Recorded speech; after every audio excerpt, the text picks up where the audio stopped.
Scattered across the world are ancient monoliths that defy explanation. Who built them? How were they moved?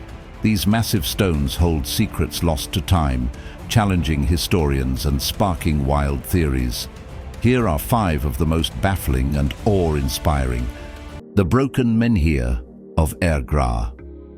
In the countryside of Brittany, France, a giant stone lies in pieces, as if shattered by time itself. This is the broken menhir of Ergra, a monument to the skill, ambition and mystery of the Neolithic people who built it. Had it remained upright, it would have stood an astonishing 69 feet tall, weighing around 350 tons. It was the largest single piece of stone ever erected by prehistoric hands.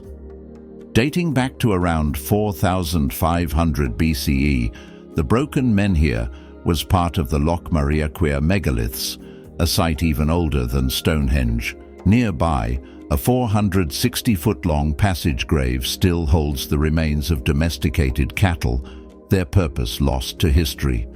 Were they part of a ritual? An offering? No one can say for certain. What we do know is that at some point, the mighty menhir fell. But why? One theory suggests it was deliberately toppled, perhaps by a rival group or by a changing belief system that rejected whatever it symbolized. Others believe it was an earthquake that brought it crashing down, breaking it into 4 massive fragments. Its surface once bore carvings, traces of plows, though time has worn them down beyond full recognition. Without clear markings or inscriptions, its original purpose remains a mystery. The unfinished obelisk. In Aswan, Egypt, lies a project that never saw completion. Carved directly into the bedrock, the unfinished obelisk was meant to be a crowning achievement of ancient Egyptian engineering. Commissioned by Pharaoh Hatshepsut, one of Egypt's most powerful rulers, it was intended to stand at a towering 137 feet, dwarfing every other obelisk of its time, and weigh an unimaginable 1,200 tons. Hatshepsut, a ruler who defied expectations, was known for her ambitious building projects. But why was this one abandoned? The answer lies in a fatal flaw, a massive crack that appeared as the stone was being cut. With no way to salvage it, the obelisk was left where it was, still partially attached to the bedrock. Unlike finished obelisks, this one lacks the usual hieroglyphs that tell us its purpose. Without inscriptions, we're left to wonder, was it meant to celebrate a great victory, to honor the gods, or to stand alongside another grand monument? Some believe it was intended to join the Lateran obelisk, the tallest ever raised, which eventually made its way to Rome. But since that obelisk was erected after Hatshepsut's time, this theory remains uncertain. Today, the unfinished obelisk remains frozen in time, offering a rare glimpse into the craftsmanship and challenges of ancient Egyptian builders. The Rock Ship of Masuda. In the village of Asuka, Japan, sits a massive stone structure that has puzzled historians and archaeologists for generations. Known as Masuda no Iwafune, or the Rock Ship of Masuda, this colossal granite monolith stands as a silent enigma in a region famous for its ancient burial mounds.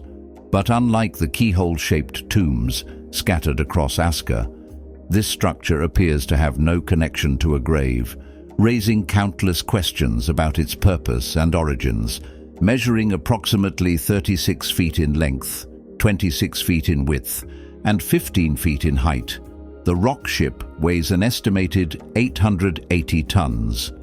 The top of the stone has been meticulously flattened, featuring 2 precisely carved square holes and a ridgeline running parallel to them. At the base, lattice-like indentations suggest sophisticated methods were used to shape its sides. These precise carvings, combined with the sheer hardness of the granite, make it a marvel of ancient craftsmanship. The monolith's nickname, Rock Ship, likely comes from its resemblance to a vessel and its proximity to what was once Lake Masuda, now drained due to human development. But what was its actual purpose? That remains a mystery. One theory suggests it was intended as a burial marker for a grand tomb, yet no remains or burial chambers have ever been discovered beneath it. Others believe it served as a Buddhist shrine, though its design lacks the defining features of traditional religious sites. Another possibility is that it was used for astronomical observations. The ridgeline aligns with the sunset on a significant agricultural day, hinting at a potential link to ancient farming practices. Some speculate that it was created as a tribute to the lost Lake Masuda, an homage to the body of water that once defined the region. But despite these theories, no definitive evidence has surfaced to explain why this massive stone was carved with such precision or by whom. The Gate of the Sun.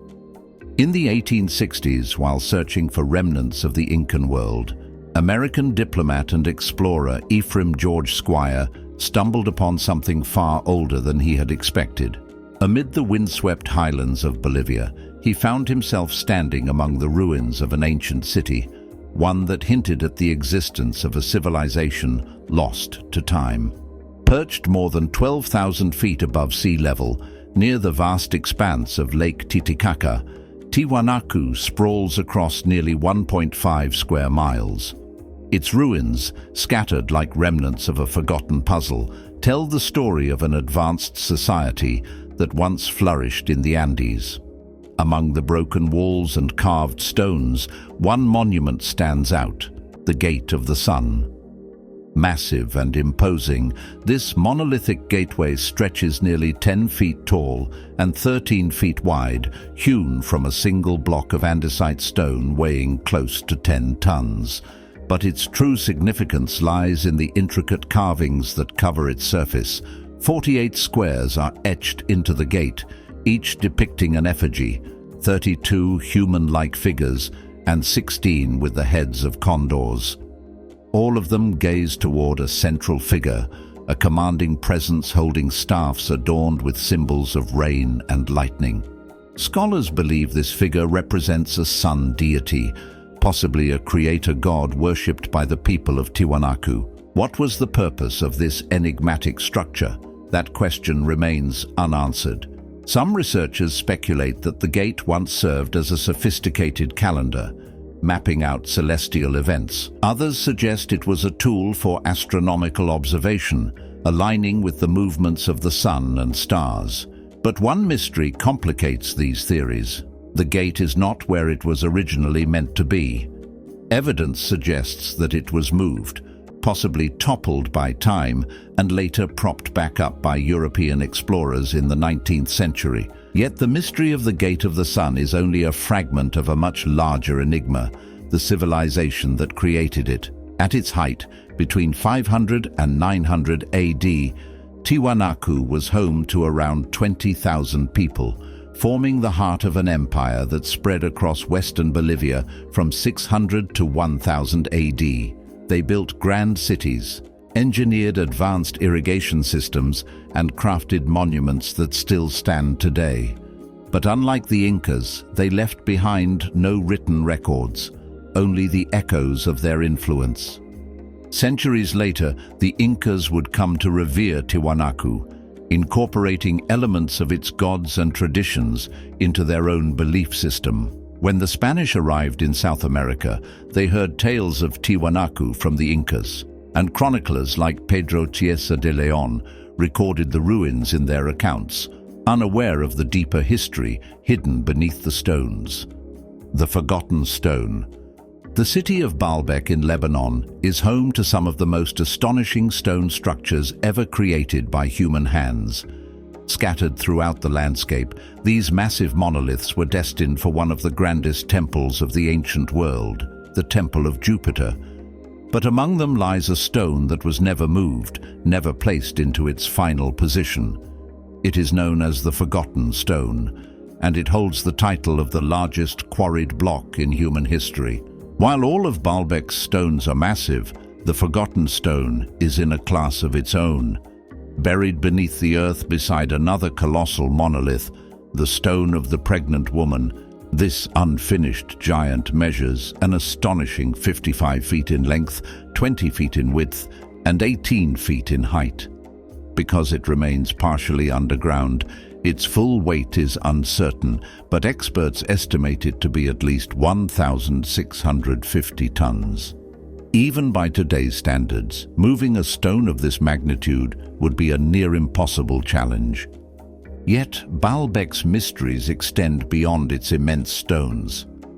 The Temple of Jupiter, which once stood as one of the most magnificent sanctuaries of the Roman Empire, was built atop an even older foundation, one whose origins remain unknown. The Romans referred to this place as Heliopolis, the Sun City, but its history stretches far deeper. Some scholars believe the site was first settled by the Phoenicians more than 3,000 years ago. Ancient texts, including the Bible, mention the city under the name Baalath, with some accounts suggesting that King Solomon himself may have played a role in its reconstruction. If you love unraveling the secrets of the ancient world, subscribe to our channel and let us know which mysteries you'd like us to explore next. Thanks for watching.